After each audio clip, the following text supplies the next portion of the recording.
Buenas tardes, Bueno, profe. ¿cómo estás, Martín? Eh,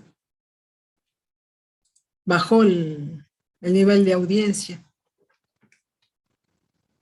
Mala noticia para mí. Eh, bueno, nosotros hasta la clase pasada vimos los contenidos de parte de topografía, parte de altimetría, las cuestiones básicas que nos ayudan a nosotros para poder trabajar con la parte de conservación del suelo y en especial con la parte de los procesos de remoción del suelo por acción del agua o del viento. Entonces hoy lo que vamos a ver es comenzar a ver los procesos erosivos por la acción del agua y en esta clase cómo cuantificar cuánto se pierde de suelo bajo determinadas condiciones.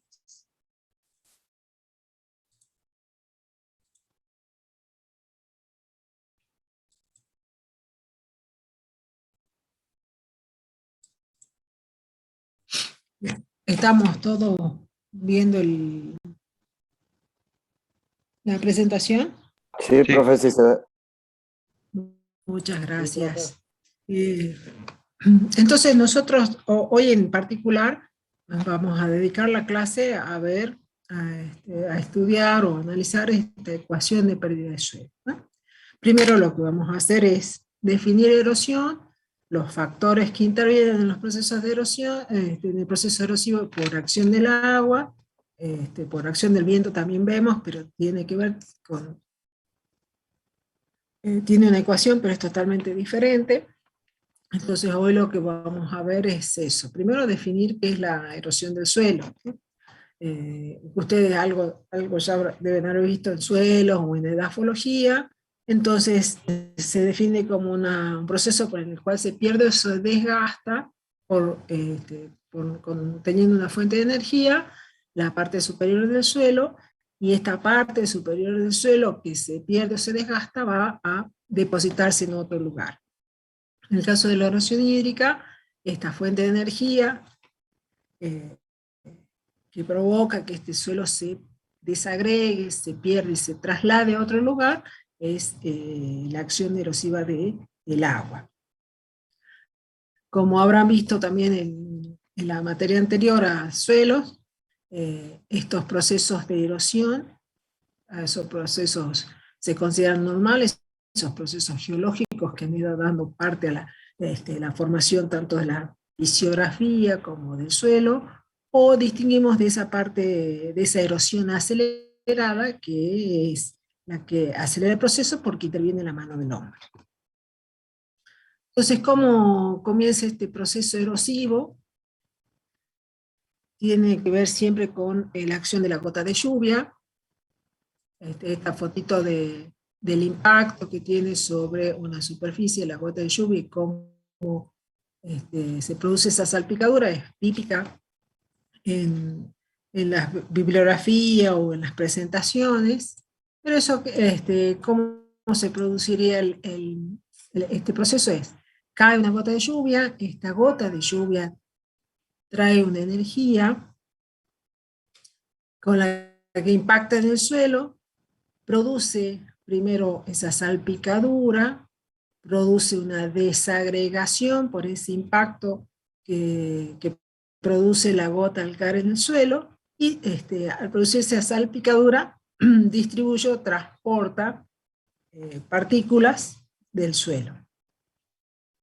Luego comienza a infiltrar, y cuando el suelo se satura, el agua o se satura porque infiltró o porque estas partículas que saltan después obturan los poros, entonces comienza a acumularse el agua en superficie, y cuando toma energía se comienza a mover, a trasladar, llevando en suspensión las partículas que se han desagregado.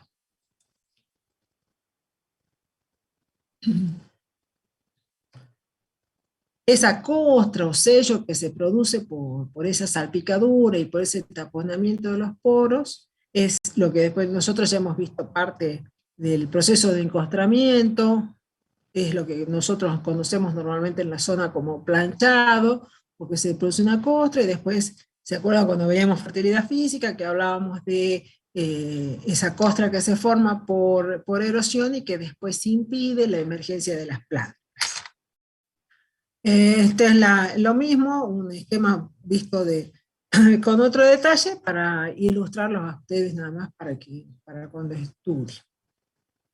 De acuerdo a la intensidad de esa acción de la gota de lluvia y de esa remoción que se produce cuando se acumula el agua y por pendiente y por carga hidráulica se va desplazando el agua con los sedimentos en suspensión, de acuerdo a la intensidad con la que se provoque, nosotros vamos a distinguir erosión laminar, erosión de surco y erosión de cárcavas. Entonces, ¿cómo se define erosión laminar? Es una remoción delgada, de una capa delgada, que se produce en estos terrenos inclinados y que resulta a veces inapreciable. Esa capita de suelo que se remueve y se elimina, por supuesto, ¿qué se está llevando ahí?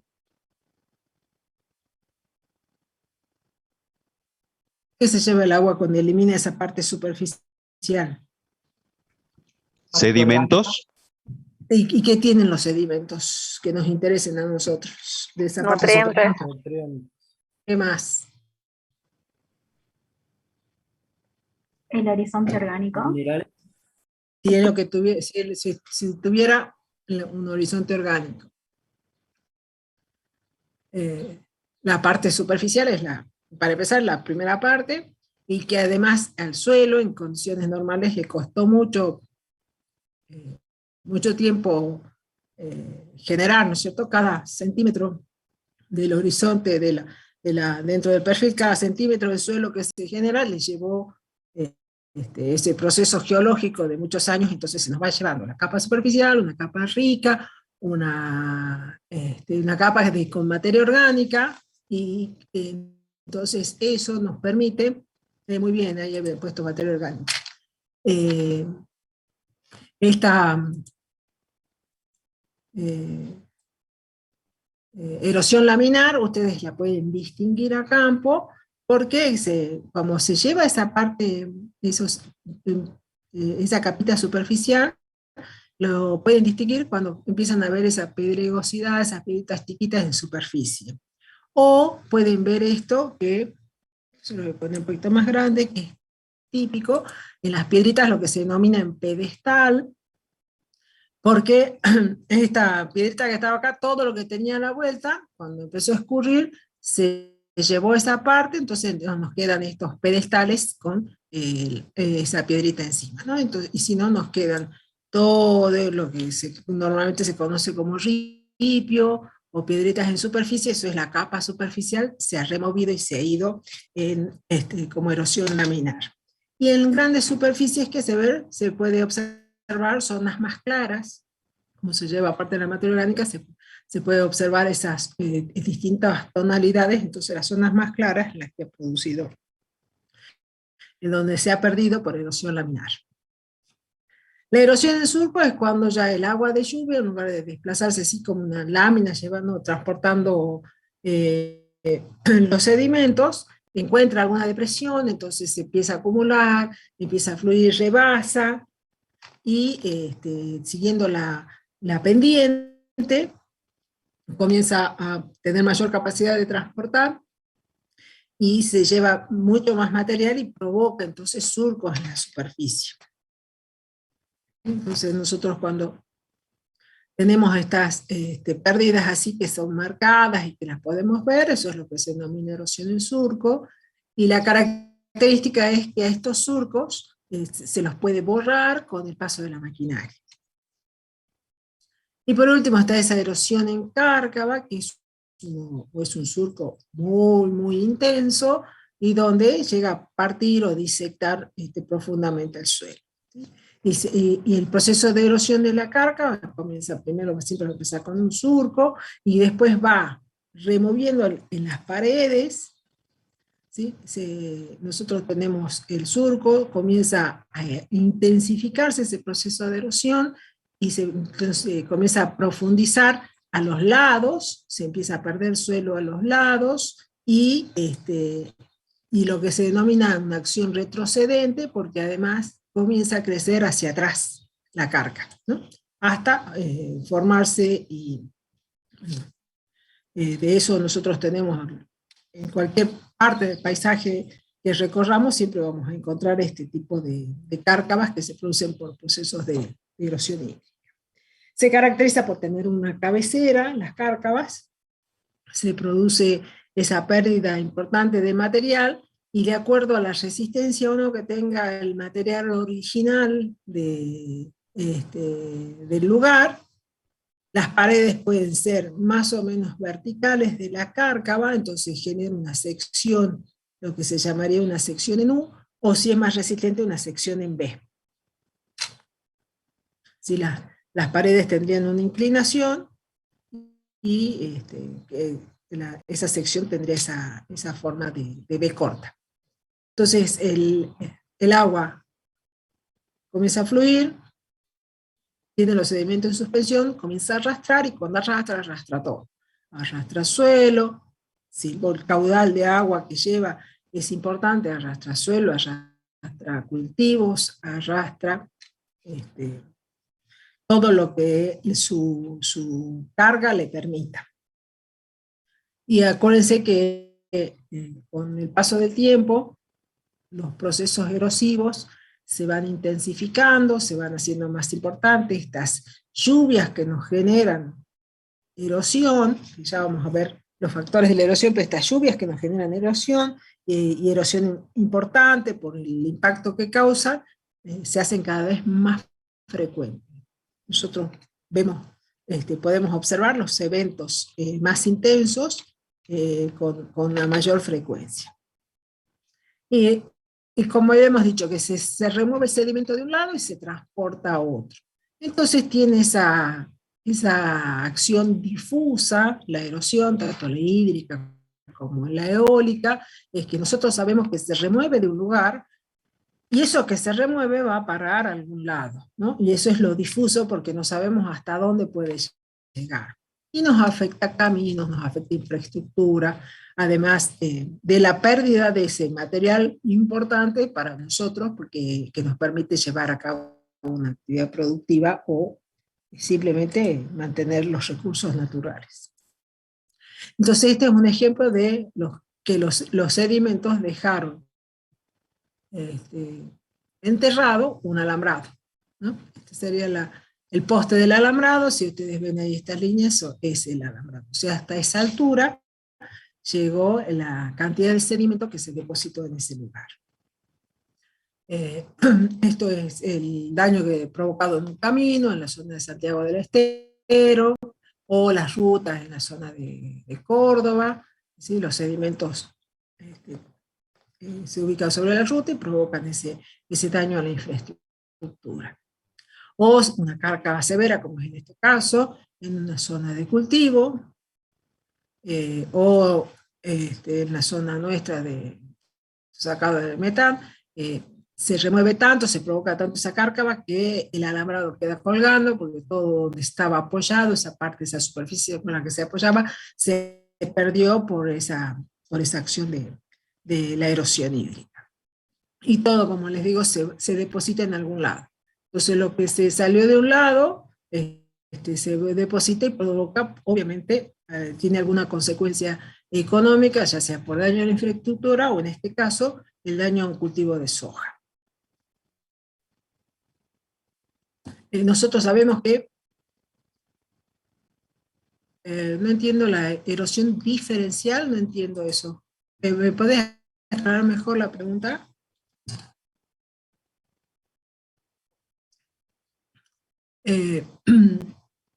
Estos procesos erosivos, cuando a ver qué dice. ¿Por qué se erosiona una parte específica? No, todo va a depender de la intensidad con que se presentan la lluvia y las lluvias posteriores. Entonces va a haber una resistencia propia del suelo, que ya vamos a ver los factores que afectan a la erosión por parte del suelo, la cobertura que tenga el suelo, la cantidad de lluvia que caiga, la energía con la que caiga y la mayor o menor susceptibilidad de los suelos a erosionarse. Entonces, hay cárcavas que se pueden generar en una sola tormenta o algunas que van a ir creciendo a medida que se vayan desmoronando, reciban una nueva lluvia, se sigan desmoronando.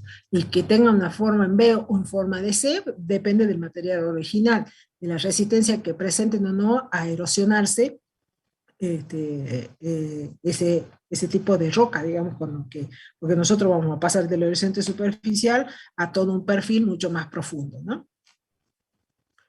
Entonces, en este caso de la cárcava del Chaco salteño, tenemos que, si bien las pendientes son suaves, son tan largas que alcanzan la longitud y el agua toma una carga tal que permite transportar y erosionar también y generar esos surcos o cárcavas en pendientes muy suaves. O podemos tener, como en el caso de las zonas áridas, donde la precipitación es escasa, pero cuando llueve el material es suelto, la vegetación es escasa, entonces si se junta suficiente agua y suficiente energía, también se provocan esas cárcavas o esos procesos de remoción del suelo. En todo esta degradación del suelo por erosión hídrica es un proceso que se ha ido intensificando, que después cuando veamos erosión eólica vamos a ver los gráficos que relacionan los dos procesos, tanto hídrico o eólico, de la gravedad, ¿no? Relacionan la gravedad de cualquiera de los dos procesos, y cómo han ido aumentando a lo largo de los años, cómo se ha ido intensificando, se vamos perdiendo suelo porque vamos cambiando el uso, porque hacemos prácticas indebidas o porque también nos ayuda a una condición en desventaja, por supuesto, hablando de que ayuda a que estos procesos se intensifiquen con respecto a esa intensidad de la lluvia, esa frecuencia de lluvias intensas, ¿no? Entonces, en todo el país vamos a ver condiciones de erosión hídrica. Esto es la parte sur, esto es semejante cárcava en San Luis, o en la Patagonia, o esto es la parte de Córdoba. Tenemos zonas cultivadas y fíjense cómo se nota claramente esa erosión de las cárcavas, cómo van creciendo y se van formando en la zona de cultivo. Entonces, lo que nosotros vamos a eh, distinguir son los factores que favorecen estos procesos de erosión o no. Obviamente el primer factor es el desencadenante de todo este proceso, va a ser la precipitación dentro de la condición climática. Entonces, de la lluvia, ¿qué nos va a interesar? De una precipitación, ¿qué nos va a interesar? Primero es cuánto llueve en el lugar, después cómo se distribuye esa lluvia a lo largo del año, porque eso me condiciona qué tipo de cubierta vegetal tengo que tener, o cuando no tengo que tener descubierto el suelo, y de las lluvias, lo más importante de cada tormenta es la intensidad, o sea, cuánto llueve por unidad de tiempo, porque a más lluvia por unidad de tiempo tiene mayor energía y mayor erosión provoca. Cómo cae desde una distancia, acuérdense que eso genera una energía cinética, entonces la lluvia, el efecto que tiene una lluvia medida a través de su intensidad está directamente relacionada a la energía cinética que tiene esa gota de lluvia. Y del suelo, ustedes me cuentan, ¿qué nos puede interesar del suelo que favorezca o no un proceso erosivo? Que ya han dicho en parte algunas cosas, pero ¿cómo estarían relacionadas?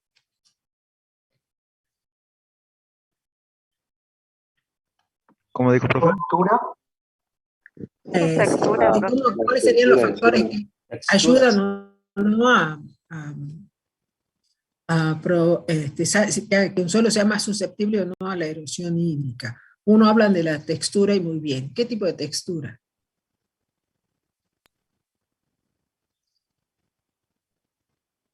Y una ¿O textura cómo influye arcillosa, la textura? ¿Qué pasa con la arcillosa? Si fuera textura arcillosa y provocaría que no infiltre el agua y se genere una lámina en la parte superficial, ¿no? No, ¿Qué no sé si más? fue muy errado. Un poquito. No del todo, tiene que ver, pero la susceptibilidad, eh, Bueno, la arenosa la tiene que ser pendiente más también tendría que susceptible. ser, ¿no? Pero no, estamos hablando del suelo. No. Después vemos la forma que tiene el relieve.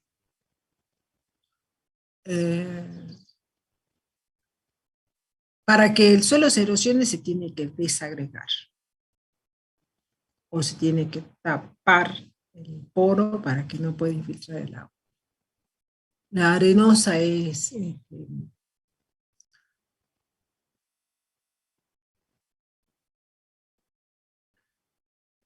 la arenosa puede estar dentro de esas condiciones. ¿Por qué?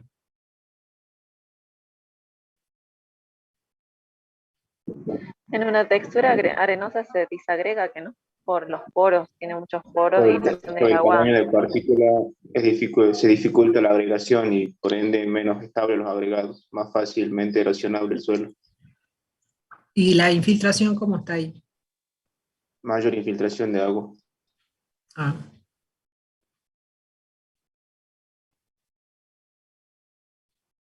Por un lado tienen razón en que no tiene nada que atraiga para que el suelo se pueda segregar. Pero acuérdense que el arenoso tiene la ventaja de la infiltración, ¿no? Entonces, ¿qué nos va a interesar de un suelo? Nos va a interesar la estructura, ¿no? Un suelo con buena estructura va a tener mayor resistencia a la desagregación, entonces va a ser menos susceptible a la erosión. De las texturas, ¿cuál van a ser más erosionables? Las que no tengan carga. Porque si no tienen carga, no tienen estructura, ¿no? Entonces no tienen carga, se pueden desagregar y pueden obturar los poros, se pueden desplazar, se pueden generar esos sedimentos y ya vamos a ver por qué las arenas finas o muy finas son también las que influyen junto con los limos. Por supuesto que la materia orgánica tiene carga, entonces eso nos favorece a la estabilidad, a la estructura, a la adhesión, a mejor porosidad, a mejor infiltración. Entonces un suelo con buen contenido de materia orgánica también va a ser menos susceptible al proceso de erosión. Entonces, los suelos más susceptibles a la erosión son las texturas limosas, poco estructurados, con bajo contenido de materia orgánica y con baja permeabilidad. Pero es un conjunto de cosas y no solamente, digamos que tenemos que mirar un solo aspecto del suelo, porque vamos a ver que en algunas cosas, si bien puede tener menos permeabilidad, pero tiene más, contenido de materia orgánica, pero tiene mejor estructura, entonces es un conjunto de cosas que hacen que los suelos se erosionen o no. Y como recién han dicho, la pendiente, sí nos interesa conocer el relieve, entonces mientras más inclinada y más larga sea la pendiente, mayor riesgo de erosión vamos a tener, porque entonces el agua va a escurrir más, va a tomar mayor velocidad, va a poder llevar más sedimentos de superficie y va a poder erosionar mucho más. Entonces de la topografía nos interesa tanto la pendiente como la longitud de la pendiente, ¿no? Como el ejemplo del Chaco recién. La pendiente ahí es muy suave, del 0,2, 0,3% de pendiente en la zona del Chaco, pero la longitud es tan larga que permite esa acumulación de agua y el transporte y la generación de cargas.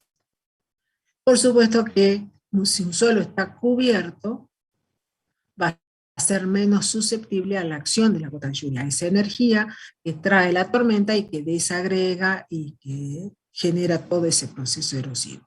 Entonces, mientras nosotros tengamos más cubierto el suelo, ese suelo va a estar más protegido y va a tener menos probabilidades de erosión. Con toda la ventaja que tiene un suelo que mantiene la cubierta vegetal en superficie, que mantiene Entonces, todo un sistema de raíces, tiene todo un ciclo de la materia orgánica distinto, una mejor agregación y todas las ventajas que tiene de tener una cubierta vegetal en el suelo. Entonces, si nosotros estamos cultivando, con distintos cultivos lo que tenemos que tratar siempre es de proteger el suelo y mantenerlo, perdón, mantenerlo siempre con una muy buena cubierta, y sobre todo sabiendo que de acuerdo a la distribución de las lluvias en nuestra zona, cuando comienzan las lluvias nosotros tenemos que evitar dejar el suelo descubierto porque cae una tormenta intensa y si el suelo está desnudo, la tormenta se lleva lo más valioso, ¿no? Entonces, dentro de las prácticas agronómicas, el cultivo de siembra directa es una práctica que favorece a proteger el suelo y a conservarlo, ¿no? ¿Por qué? Porque es una práctica que no remueve, no invierte el pan de tierra, deja los restos en superficie y sobre eso va a ir creciendo el otro cultivo, entonces eso ayuda a protegerlo de la energía de la gota de lluvia. Entonces, si yo tengo uno con labranza convencional donde se pasan aradas, rastras, se invierte el pan de tierra, se lo deja, se lo pulveriza y se le deja descubierto la parte superficial, ese suelo, por supuesto que no va a estar en condiciones. Esto, fíjense que en la época de invierno, donde en un sistema de siembra directa se ha cosechado, pero no se ha llevado todo el resto del cultivo, se lo deja en superficie. Entonces, en la época de cuando comience la lluvia, este suelo va a tener alguna cubierta vegetal, mientras que este no va a tener absolutamente nada. ¿Se entiende hasta acá? Sí, profe. Bueno. Entonces, cuando comenzamos la clase, habíamos dicho que vamos a aprender una de las formas en que hay para cuantificar cuánto se pierde por erosión hídrica. El modelo más difundido y más aceptado es el de la ecuación de pérdida de suelo, y es muy común que lo encuentren en la bibliografía o en los apuntes con su sigla en inglés, y que fue diseñado hace mucho por Wismeyer y Smith. Siempre se lo nombra Wismeyer, y a Smith, pobrecito, se lo deja de lado, pero ellos comenzaron probando en parcelas que tenían determinada longitud, determinada pendiente, determinado ancho. Sobre esas fueron probando distintas condiciones de lluvia, de cubierta vegetal, de tipos de suelos, y encontraron cuál tenía mayor correlación con la pérdida del suelo. Entonces, ¿por qué es tan ampliamente usada, aceptada? Porque integra todos esos factores que acabamos de ver que afectan al suelo y favorecen los procesos de erosión. Entonces, la ecuación de pérdida de suelo dice que la A, que va a ser la pérdida anual de suelo en megagramos por hectárea o toneladas por hectárea y por año, va a ser directamente proporcional a un factor de las lluvias, a un factor del suelo, a uno que toma en cuenta la longitud y el largo de la pendiente, y a la cobertura vegetal y qué prácticas hago yo para evitar que ese suelo se pierda por erosión hídrica. Entonces, estos factores, fíjense que el climático, el suelo, la pendiente, la cubierta, integra todos los factores de la erosión. Es la única fórmula que quizás le podamos llegar a pedir en la materia, porque simplemente con la fórmula se acuerdan todos los factores que afectan al proceso de erosión, y fíjense, no tiene acá, como está, no tiene índice, subíndice, no tiene divisor, no tiene nada. Es totalmente proporcional la pérdida del suelo a la erosividad de las lluvias, erodabilidad del suelo, longitud y la intensidad de la pendiente, cobertura del suelo y método de control de erosión. Entonces, Profe, ahora sí. ¿Qué era erodabilidad? Sí. Perdón. Erodabilidad es la susceptibilidad del suelo a la erosión, el factor K. Ah, listo, profe. Ahora lo vemos uno por uno. Y acuérdense que de esto, como de cualquier otra fórmula, lo que tienen que saber es qué tipo de datos necesito buscar para poder resolver, ¿no? Entonces vamos a empezar con el factor R, que representa la erosividad de las lluvias. Entonces la capacidad potencial de las lluvias para provocar erosión, y está en función de dos cosas: la energía cinética de la tormenta y de la intensidad máxima en 30 minutos. Lo que yo decía, Wismeyer hizo una serie de experimentos y de medidas y de ensayos con respecto a la pérdida del suelo, y con lo que es directamente proporcional de una tormenta.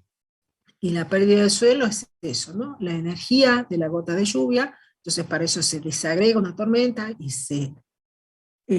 se calcula la energía cinética de una tormenta y la intensidad máxima en 30 minutos. Entonces, si necesito la intensidad, voy a necesitar, obviamente, un pluviógrafo que registre cuánta lluvia va cayendo por unidad de tiempo. Este es el pluviógrafo típico que tiene la banda, que tiene una plumita, y que va cargando, que tiene un recipiente que se carga de agua, cuando llenas vuelca y sigue cargando. Y tiene una plumita ahí que va dibujando la cantidad de lluvia que va cayendo por unidad de tiempo. Entonces, Profe, de las fajas, este factor solo considera el impacto de la gota en el suelo, nada más. la energía de la gota Claro. de lluvia. Sí, Ah, bien. sí, como dice representa la capacidad potencial para provocar erosión. ¿Medido en qué? En términos de energía. Entonces es un proceso tedioso, aburrido, largo, pero que nos brinde esa información tan rica para poder predecir la pérdida de suelo. Entonces, ¿qué se hace de cada tormenta? De cada tormenta que cae en un ciclo para nosotros sería de octubre a marzo o abril, de cada tormenta mayor a 13 milímetros, que es lo que se considera que provoca, tiene la energía suficiente para desgastar el suelo. Se hace eso, se lee la intensidad que tiene. Fíjense que esto, cada cambio que tiene acá es un cambio dependiente. Entonces se lee qué intensidad tiene para cada cambio dependiente, y para cada una de esas intensidades, eso es desagregar la lluvia, para cada una de esas, para cada uno de esos intervalos con distinta intensidad, se calcula la energía de la gota de lluvia, se calcula la energía para cada intensidad, se calcula la energía total de la tormenta, se la vincula o se la relaciona con los logaritmo y una ecuación con la energía máxima en 30 minutos, y con eso se obtiene lo que se denomina un R minúsculo, ¿no? Entonces, con lo que se hizo es calcular para una tormenta.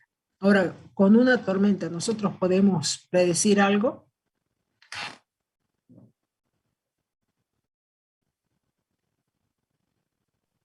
No. ¿Por qué no? Bien, no podemos, pero ¿por qué? Porque necesitamos una serie de datos. Sí, ustedes Tiene que- imagínense con la variabilidad que tenemos en el noroeste, para empezar. Y si queremos llegar a caracterizar las lluvias con una tormenta,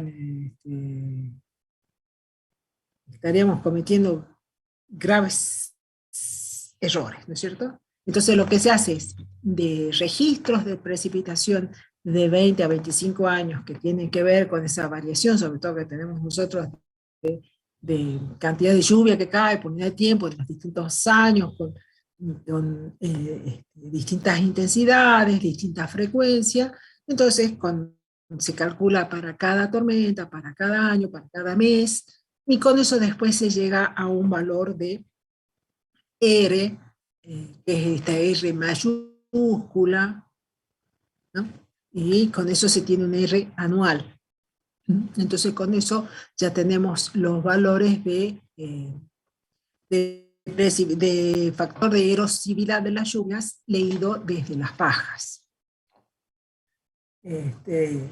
Ahora, ese dato de intensidad de las lluvias, por supuesto que no está tan disponible para nosotros, entonces lo que se hace es estimar a través o de regresiones o de por algún método que resulte efectivo cuando se lo somete a un análisis estadístico y se ve si tiene una buena correlación o no tiene una buena correlación. Entonces una de las fórmulas para estimar el factor es a través de la ecuación de la FAO, que toma en cuenta el índice de Arnoldus, donde y después está modificado, pero la idea es que toma valores de pluviómetro. Entonces se toma el valor de precipitación media mensual y se lo relaciona con la precipitación media anual. Entonces con eso se saca el índice de la FAO y se resuelve esta ecuación de regresión que tiene un factor A y un factor B, que toma valores, como están acá puestos, y están hechos para una gran cantidad de lugares. Y entonces con eso lo que se obtiene es un R estimado de erosividad. No puedo leer, recurro a algún método estadístico para poder apreciar.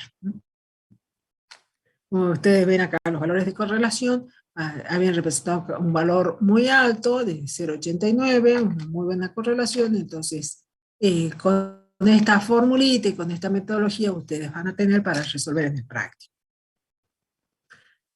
Sacado de fajas, para tener una idea en qué rango de magnitudes estamos nosotros acá en Salta, en Jujuy, el INTA Paraná, una señora, una profesora de geografía, que trabajó con Wismeyer y buscó las fajas del Servicio Meteorológico Nacional hace ya muchos años, pero ella se dedicó a tomar las fajas, a leerla y calcular el R para muchas localidades. Entonces dentro de ese trabajo que ella hizo, están estos R que son tomados de faja, y acá entonces tenemos localidades para Salta y la localidad de Jujuy.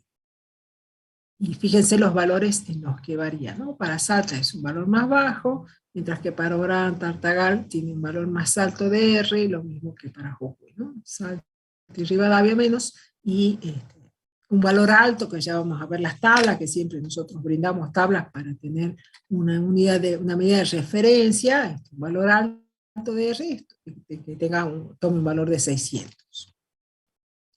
Entonces, con eso ustedes van a tener el práctico para resolver y comparar para distintas localidades, para la zona de Anta, la zona del árido, y poder comparar ahí con los valores de R que les puede dar. Entonces eso abarcaría el factor de las lluvias dentro de la ecuación de pérdida de suelo.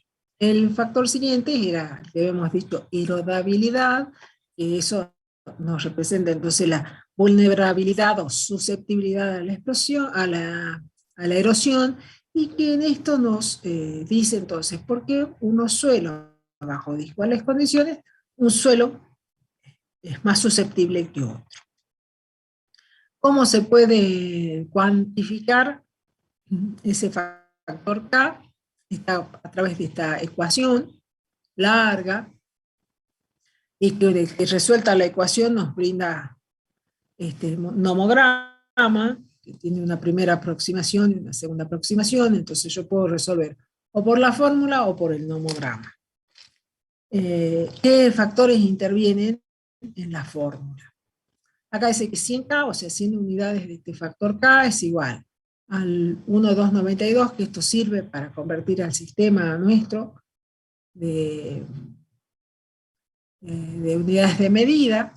Entonces dice es 1,292 por 2,1, m a la 1,14, por 10 a la menos 4, por 12 menos la materia orgánica, más 3,25 por el código de estructura menos 2, más 2,5 por el código de permeabilidad menos 3. ¿Quién inventa Entonces, esa fórmula, profe? Bueno, pero yo ya le dije que yo no se la pido de memoria. Usted pone factor K y le aparece la fórmula en el teléfono y ya la puede resolver, o la pone en una planilla de cálculo y después ingresa los valores que le interesan. ¿Sí? Lo que usted tiene que saber es qué valores le interesan.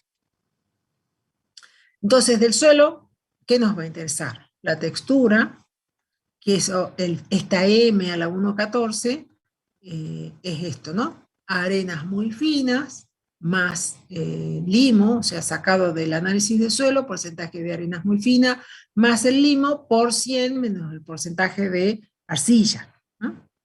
Entonces, ahí tenemos arenas muy finas, limo y arcilla, con eso resuelvo este factor M. Después conozco la materia orgánica, y después tengo que traducir a un número, a un código, la permeabilidad y la estructura, porque la permeabilidad y la estructura yo la defino con características, en este caso como rápida, moderada, lenta. Entonces, para cada uno de estos valores se traduce en un código, que va a ser 1, 2, 3, 4 y 5 y 6, para permeabilidad, y para estructura, que también no puedo restar estructura menos 2, también se le asigna un número, y en este caso va de granular a bloques laminar y maciza, que va de 1 a 4. Entonces, ¿qué me hace falta a mí? ¿De dónde puedo obtener yo esta información? De la Para tabla poder... de Israelsen y Jensen, ¿no puede ser, profe? ¿Qué cosa? ¿Qué vas a sacar de ahí? La clase de permeabilidad y el código de estructura, digamos. En base a los porcentajes que yo obtenga en el análisis del suelo, de arena, limo el y primero arcilla, que me... caracterizo con Exactamente. las tablitas, digamos. Lo primero que necesito es un análisis de suelo. ¿Estamos de acuerdo ahí? Sí, profe. Primero necesito saber textura, conocer la textura, conocer la materia orgánica, y si hay una descripción del perfil, yo voy a saber, leyendo la descripción del perfil, si la clase de permeabilidad y el código de estructura. Y si no, recurro a inferir la permeabilidad de acuerdo a la textura. ¿Sí? Que ahora está el grafiquito eso. Ahora, el primer inconveniente. Ya hemos visto que con erosión que no tenemos faja casi. Para cuando determinamos el factor K, el inconveniente que nosotros vamos a tener es esta determinación de arenas muy finas. Salvo que la pidamos específicamente, en general en los análisis de suelos, este valor no se encuentra. Entonces tenemos que solicitarlo para poder trabajar.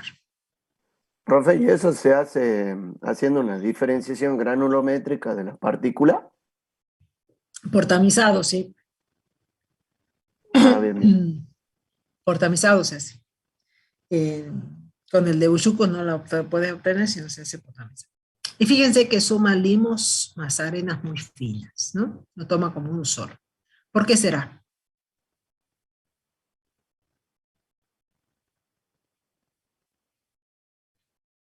¿Por el tamaño de partícula? Sí, tiene tamaño parecido. ¿Por qué más?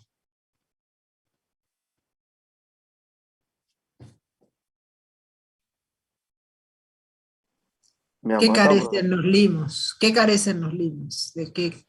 De carga. De carga. ¿Y las arenas? ¿Tienen carga? Tampoco tienen carga. Tampoco tienen carga. Entonces las arenas muy finas tienen un comportamiento muy similar en este proceso de erosión, hablando de erosión hídrica, muy similar al limo. Entonces por eso en la fórmula se los toma de manera conjunta.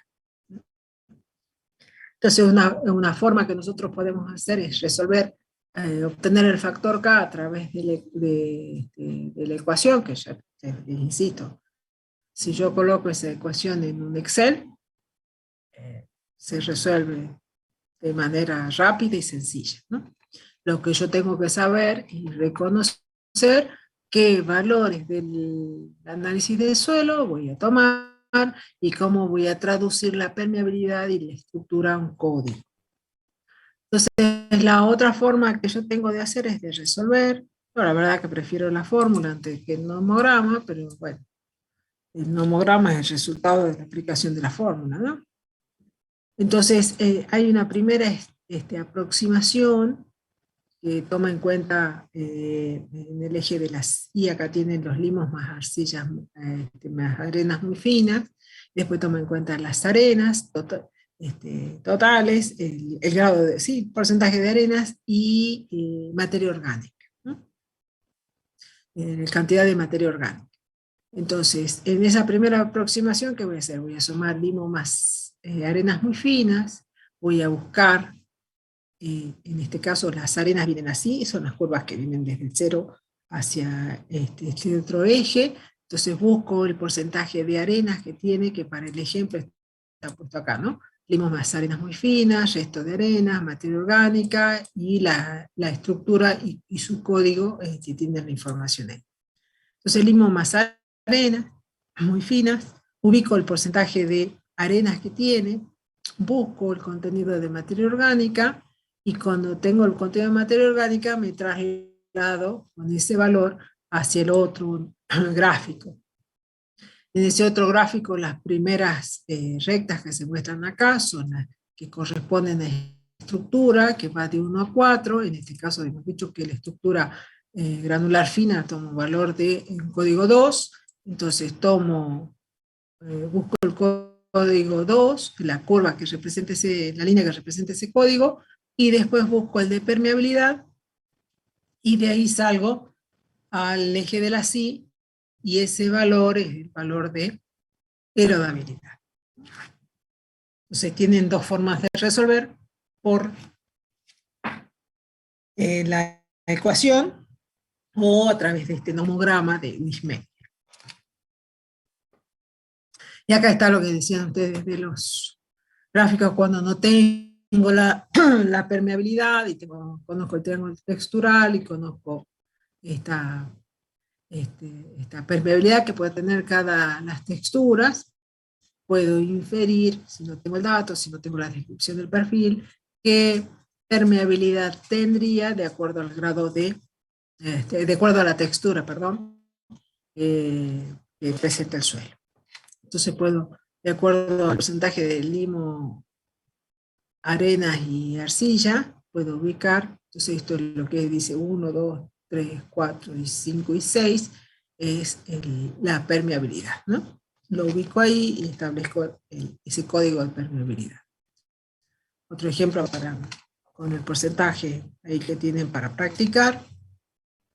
Y entonces ahora vamos con la orientación, es así. Se considera un valor de K alto, un valor de K bajo, ¿no? Entonces, de acuerdo a la textura, nosotros vamos a tener determinados valores de K. Entonces, para las texturas finas, con alto contenido de arcilla, que la arcilla tiene esas cargas y tiene esa característica, los valores de K van a variar entre 0, 0, 5 y 15, un valor bajo de K. ¿Y por qué va a tomar este valor bajo de K? Porque tiene mucha resistencia al desprendimiento. Las texturas gruesas, los arenosos, pueden tomar un valor quizá un poquito más alto, pero igual es bajo, pero eso tiene que ver con la alta infiltración que tiene, ¿no?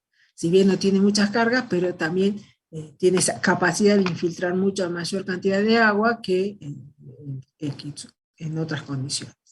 Las medias, las texturas medias ya toman un valor mayor de K, fíjense que ya es un valor moderado, entonces como tienen alguna virtud parecida a los otros dos, pero también tienen desventajas con respecto a la permeabilidad, a esa infiltración que pueden tener, se empiezan a son más susceptibles al escurrimiento, y las limosas, que tienen que ver con todo lo que venimos hablando, son las que van a presentar el mayor valor de K y un alto grado, ¿no? Son las que más susceptibles van a ser a la erosión.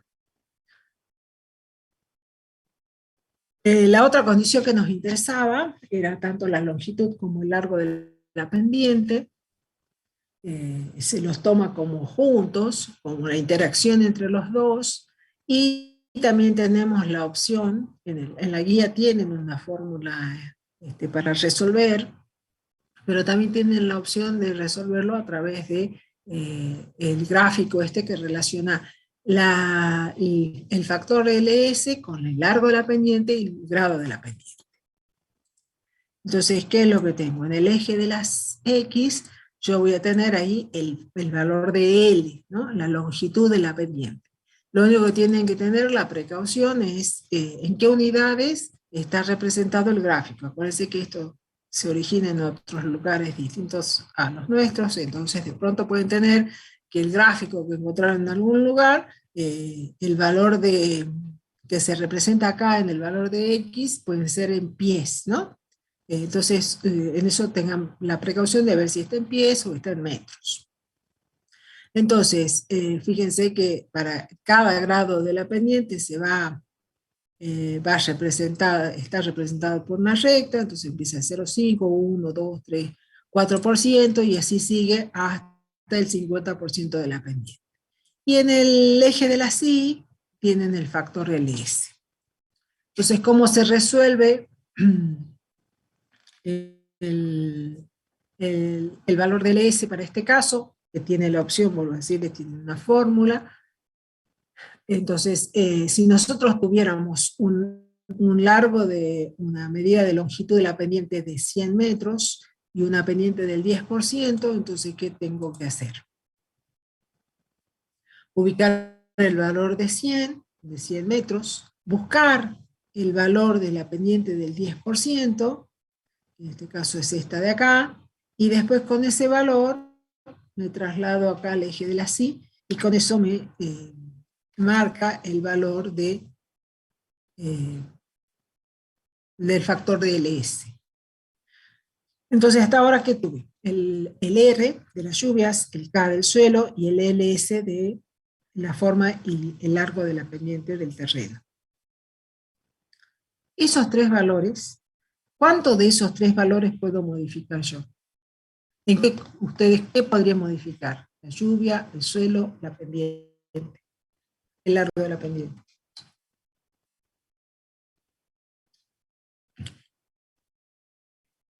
El largo de la pendiente, profe.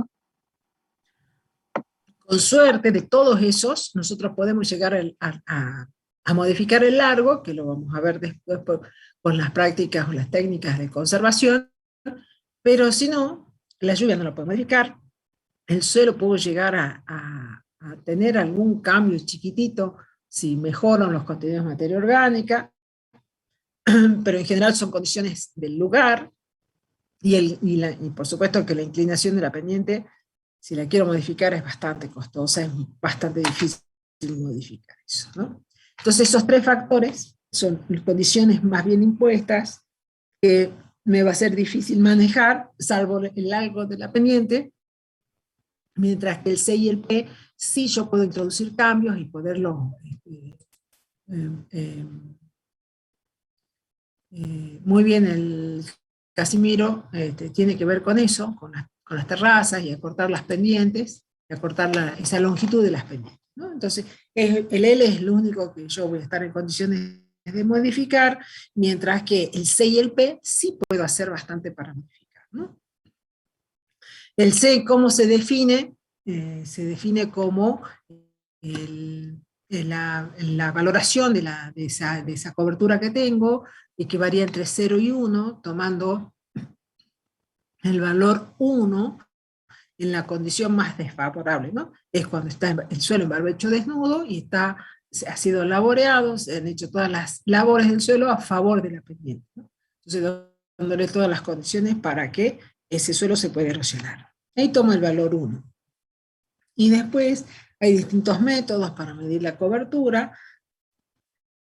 Entonces ese factor C, de acuerdo puedo encontrarlo de acuerdo a distintos autores, para los distintos cultivos. En general,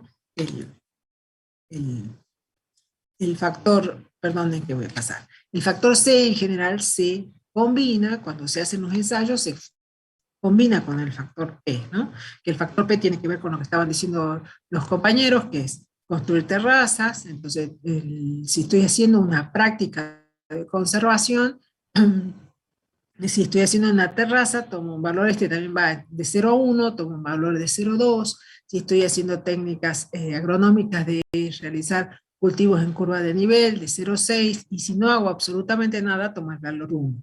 Entonces, cuando el C está en barbecho, y no hago absolutamente nada, y laboreo a favor de la pendiente, los dos toman el valor 1, y entonces el valor de A va a ser el producto de R por K y por LS, ¿no?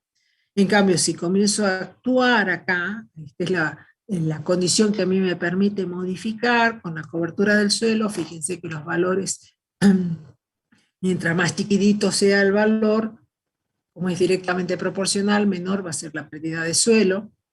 Entonces, para distintas, tienen acá valores de C para distintos cultivos, de lo que se ha ido evaluando por otros trabajos, de los trabajos que han hecho los alumnos cuando tenían, sobre todo en agronomía, cuando tenían seminario final o muchas tesinas de recursos naturales. Se han ido evaluando y sacando los factores de valor,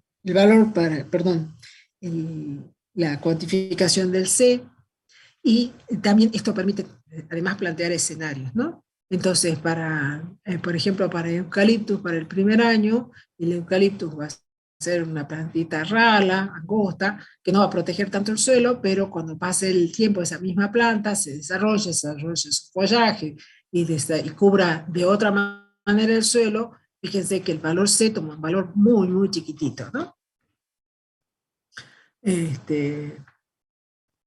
Y en general se combina, porque ustedes acá van a ver en este factor C, soja, una rotación de soja y maíz con laboreo convencional. El otro dice soja, maíz con siembra directa, ¿no? Entonces se van, y el valor de C no va a tender no va a ser 0, pero sí, mientras mejores condiciones de cobertura tenga el suelo, el valor de C toma un valor más chiquito.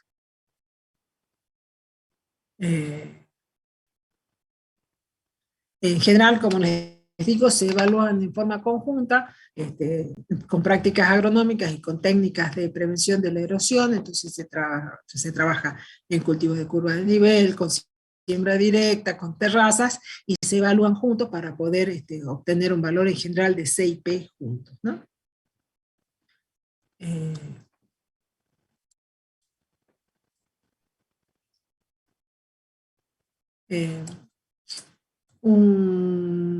Entonces, dentro de los valores que pueden tomar y considerarse bajos y altos, les insisto, son todas tablas de referencia para que nos orientan cuando obtenemos un valor. Entonces, el valor de R va a ser valor alto cuando tome un valor de 600, un valor bajo de 50, el K entre 0,49 y 0,02, el LS cuando es mayor de 6, un valor bajo de 0,22, un valor C de alto va a ser cuando tome valor 0,6, un valor chiquitito cuando bajo cuando toma 0,021, P, obviamente, cuando no hago nada, toma el valor 1 o 1,25 cuando estoy haciendo alguna práctica que me conserve el suelo. Ahora, eso es para los valores individuales de cada uno de los componentes de la ecuación de pérdida de suelo. Ahora, cuando ya calculo la pérdida, el valor de A, esto también nos sirve de referencia a estas tablas de tolerancia de pérdidas de suelo de la FAO, para saber entonces si esa práctica que yo estoy llevando a cabo está dentro de alguna clase de erosión que es ligera o moderada o muy alta, ¿no? Entonces, se considera nula o ligera cuando hay una pérdida de suelo menor a 10 megagramos por tonelada por año, por hectárea y por año, y eso tiene que ver con el proceso de formación, ¿no? De cuánto puede llegar a formarse por hectárea y por año. Entonces, está relacionado a eso, que sea menor de 10 toneladas por hectárea y por año. moderada entre 10 y 50, alta entre 50 y 100, y muy alta mayores a 200. Entonces, como le había dicho, estos tres factores, el R, el K y el LS, que no los puedo modificar, prácticamente solamente el L. Cuando CIP toma en valor 1, es lo que se denomina como erosión potencial de la zona, y cuando incorporo los valores de cobertura y de P, todo constituiría lo que se denomina erosión real o actual.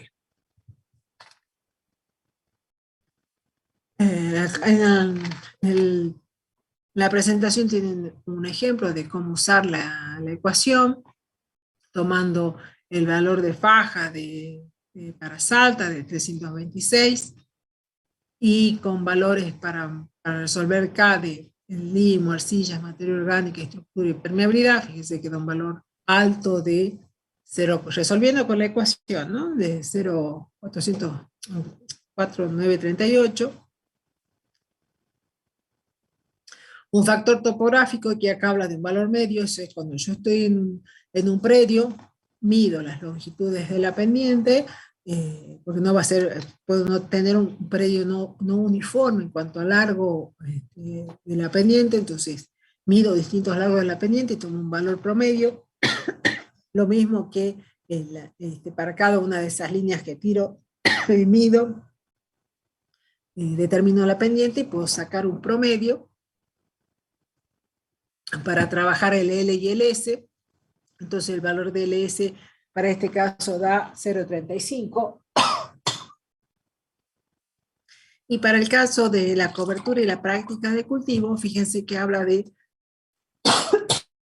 soja a favor de la pendiente con labranza convencional.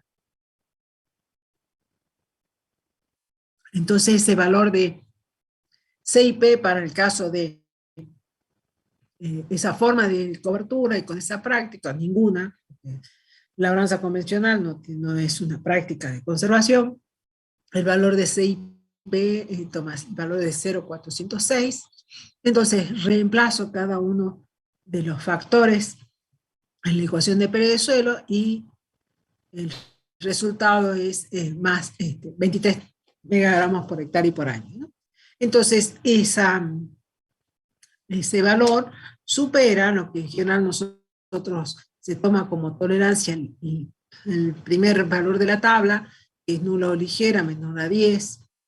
Uno establece la tolerancia, uno puede decir que admite una tolerancia de pérdida de suelo entre 2 y 10 toneladas, no más que eso. Entonces, cuando resuelve y ve el resultado, sabe que uno está fuera. Y como hemos dicho, nosotros no podemos modificar el R, no podemos modificar el K, sí podemos modificar el L a través de terrazas, que después vamos a ver cómo se las distribuye, pero es interceptar esa longitud de la pendiente. Podemos modificar esto y podemos modificar el tipo de cultivo, la soja, hacerla con una práctica que no sea a favor de la pendiente, la podemos hacer en curvas de nivel y con terrazas. Entonces estamos modificando el LS, el P y el C. Del LS vamos a modificar el L, ¿no? Entonces en este caso, si nosotros ya no tenemos esos largos tan importantes de 400 metros, si colocamos terrazas cada 60 metros, entonces estamos modificando el LS, y ya en lugar de tomar ese valor como tenían acá, de 0,35, toma un valor de 196. Y si hacemos soja con siembra directa, nada más, ya sacando el que sea convencional, el valor de CIP baja y baja de manera importante. Entonces reemplazo en la ecuación y puedo estimar que bajo esas condiciones las pérdidas de suelo van a ser mucho menores. Entonces esta ecuación nos sirve para, ahí tienen, ¿no? Lo que ya hemos hablado desde el principio, muy aceptada, es muy utilizada en conservación y incluye a todos esos factores que hacen a la erosión hídrica, ¿no? Entonces, si no se acuerdan los factores, se acuerdan la ecuación, los pueden ir describiendo uno por uno y tienen internalizado lo que es el proceso de erosión hídrica. Entonces esta ecuación que nos permite simular escenarios, simular pérdidas de suelo. En el papel yo puedo simular muchas cosas y para ahí poder seleccionar entonces qué es lo que voy a hacer. Y de manera importante se puede utilizar para organismos que son responsables de conservación de suelo, cuando se hacen estos cálculos y se admiten, se ven las tolerancias o las pérdidas o no de suelo, permite tomar decisiones. Aquí en la bibliografía. Creo que no hay nada. Esto sí. Como yo les he dicho, en Paraná es donde mejor han desarrollado toda esta, cada uno de estos factores de erosión de pérdida de suelo, de la ecuación de pérdida de suelo. Y entonces ellos, no sé si siguen estando, pero tenían una aplicación que permitía calcular online la pérdida de suelo. Entonces, ellos para cada departamento, cada una de estas rayitas que tienen acá, uno de estos dibujitos son los distintos departamentos que tiene Entre Ríos, entonces uno para cada uno podía mirar si tenía calculado o no el R. Se agregan los datos de textura para poder calcular el K, las condiciones de cultivo, y entonces las condiciones de P, y con eso esa aplicación permitía calcular la pérdida de suelo. Entonces uno iba ingresando los datos, entonces permite calcular todos los factores de la ecuación y calcular entonces la pérdida de suelo que ocurre bajo estas condiciones. Si lo encuentran por ahí, a lo mejor lo pueden ver si se actualizó. Lo que tenía era que no corría en máquinas más nuevas, ¿no? Entonces, uno tenía que buscar máquinas más viejas para que el programa pueda correr bien y se lo pueda aplicar. Las máquinas más nuevas no funcionaba. No sé si la habrá mejorado, la verdad que no.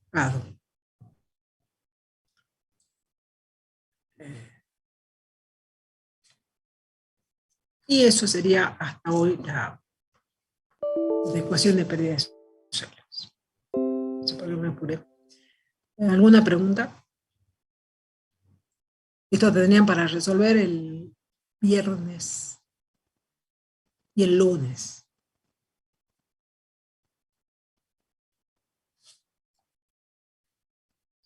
Profe, en la ecuación ahí para calcular, digamos, la pérdida, la aceleración, todos los factores se incluyen con unidades o son adimensionales.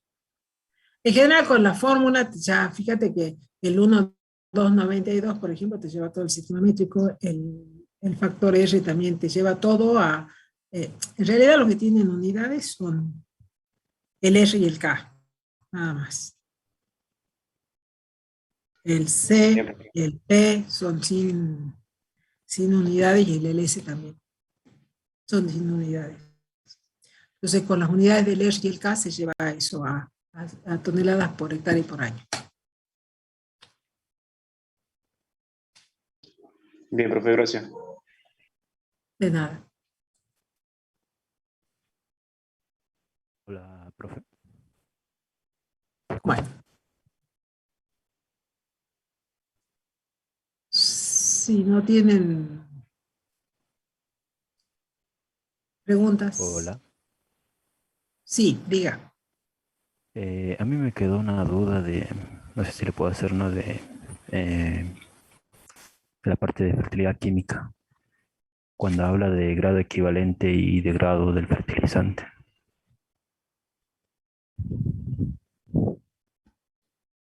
Sí, ¿qué sucede con eso? Sí, parece que en una parte toma por ejemplo, el 1846.0, en una parte lo toma como grado equivalente a 1846.0 y en otra parte de la clase lo toma como grado, digamos. Y ahí como que me marea. Son las formas de expresión que tiene, bueno, no sé cuál es lo que te marea, ¿no? Porque eso no, tendría que ver cuál es, porque eso lo dio el profe Aciar, así que no sé cuál es la parte que te marea. Tendríamos que verlo más específicamente. Pues son las formas de expresar, ¿no es cierto? O a ver si yo lo tengo por acá. En,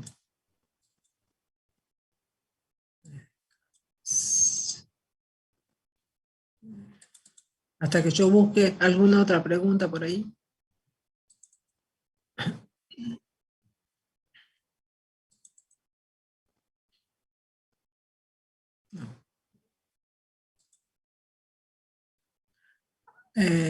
Ya que estamos todos juntos, cuando nosotros terminamos la clase, siempre hay 2 o 3 que se quedan hasta el último. Mi duda es si se quedan o si se olvidaron de que estaban en clase y se fueron y se quedaron conectados al Zoom sin estar presentes. Con el profesor Denis siempre nos quedamos hasta el último y siempre hay 2 o 3. Se quedan a chusmear, profe. ¿Eh? ¿Se Se quedan sabrán qué? se quedan a chusmear a ver qué dicen ustedes dos. ¿Será? Porque nosotros los hablamos, pero no nos Mira el contestan. despertador. Sí, ¿no? Se me olvidó de poner el despertador para cerrar la clase, ¿no? Son los Qué fans, Inge. Qué terrible eso. Yo tenía una consulta, pero es para el profe Denis, ahora que lo veo. Sí, Profe, ahí le mandé hace rato el práctico de altimetría y en el punto 1 que tenemos que calcular distancia, ¿se acuerda que nos dio 3 fórmulas? para calcular distancia. Sí, Vio que era uno hilo superior menos hilo inferior por 100, después la otra hilo superior menos hilo medio por 200 y así. así, sí. Bueno, la primera que hicimos en clase, si mal no vi, me dio lo mismo que usted, que era Ajá. hilo superior menos inferior por 100. En las otras dos las hice también y sabe Y que da me distinto. dan algunos valores, algunos, digamos, distintos. Y capaz que está errado lo mío. Por No, eso no, es no, o que sea, en el que hizo usted, o sea, en ajá. el que hicimos en clase, la misma fórmula usé yo, me da todo igual. Cuando paso a usar la otra fórmula, algunos valores me dan distintos. Y hice las Ahí 3 fórmulas está. yo.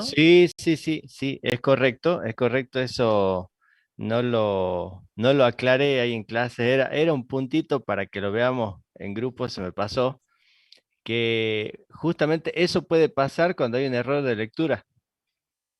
Uno lee mal el hilo superior o el hilo inferior y justamente habíamos hablado de que uno con eso puede ir corroborando también de que las lecturas sean correctas, ¿sí? La diferencia entre el hilo superior y el medio y el inferior y el medio tiene que ser igual. Igual. Entonces, hay unos cuadritos ahí que estaban mal a propósito, era para mostrarles justamente que eso puede pasar. Exactamente. Eso puede Sí. pasar y la pregunta que generalmente hace el alumno es, bueno, entonces, ¿cuál tomo? ¿El hilo medio menos el superior como válido o el inferior menos el medio menos el inferior como válido?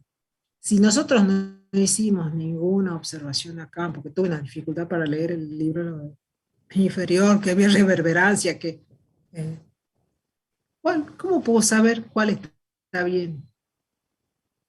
No Algo tengo así. forma, ¿no? No tengo forma, eso es porque me equivoqué en las lecturas. Y no Ah, hay está un bueno. criterio para decir, sí, tomo superior, menor y medio.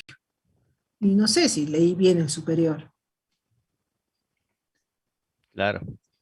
Ah, Sí, está bueno el dato, profe. era para eso esa parte y se me pasó, di lo del ejercicio y se me pasó, era, justamente pusimos unos valores ahí erróneos para eso, para mostrarles que puede pasar esta situación. Sí, yo lo hice varias veces, digo, estoy haciendo algo mal y así directamente ya fue, se lo mandé ahí y le puse en el correo ahí que me, me explique qué estoy haciendo mal. Bueno, pero Muy bien, está muy bueno. bien. Es lo que les digo siempre, vamos controlando, vamos viendo, hagan los cálculos. Hay cosas que yo puedo tener erradas y ahí salta justamente, si yo pongo algo erróneo y todos me mandan el práctico con el error, es porque no lo están resolviendo ustedes. Claro, buenísimo, me copa. muy bueno. Bueno, profe, me quedo tranquilo entonces. Sí, quédese tranquilo que era la idea es tener una mirada distinta sobre los datos, ¿no? Nivel Suponiendo que práctico. en el parcial tomen el mismo punto, y ¿puedo hacer cualquiera de las tres fórmulas? En teoría tienen que darle lo mismo. Si las lecturas están bien hechas, Eh, la distancia es la misma, digo. ¿Sabe Entonces lo que podría ser, pasa? Que utiliza el principio de triángulos equivalentes. Entonces, los triángulos que se generan desde el punto de observación a la mira, genera un triángulo. Entonces, las diferencias tienen que ser siempre las mismas. Entonces, cuando utiliza la fórmula, con cualquiera, si el trabajo está bien hecho, con cualquiera que utilice le tiene que dar el valor. entonces si es que llega a darme distinto, podría llegar a la conclusión de que hubo un error en la toma de datos. Sí, o que si primero me fijo si no metí mal el dedo en la calculadora, ¿no? Y ahí está el otro problema, profe. Yo hice todo en Excel, calculo que ahora voy a tener que practicar en la calculadora. Ah, bueno. Yo les recomiendo que no utilicen el Excel para esto. Utilicen, son ejercicios cortitos. Les cuento la experiencia que debe haber. ¿Quién era el que estaba hablando? Me fue. Yo, Francisco Ruiz. Francisco. Ahí están los chicos de recursos y ellos les pueden contar la experiencia del parcial presencial, ¿no? Cuando estaban haciendo parte de lo que ellos expresaron cuando nos juntamos después del parcial, donde los resultados en general no habían sido los esperados, eran bastante malos. Una de las expresiones que tuvieron sus compañeros de recursos es decir, el Excel no arruinó un poquito la capacidad de resolver. Porque copiamos y pegamos, ponemos la fórmula y después nos resolvemos. Entonces son ejercicios cortos, ejerciten la mano. No todo es el Excel. El Excel es cuando ya han aprendido todo y muy bien, ¿no? Pero ahora traten de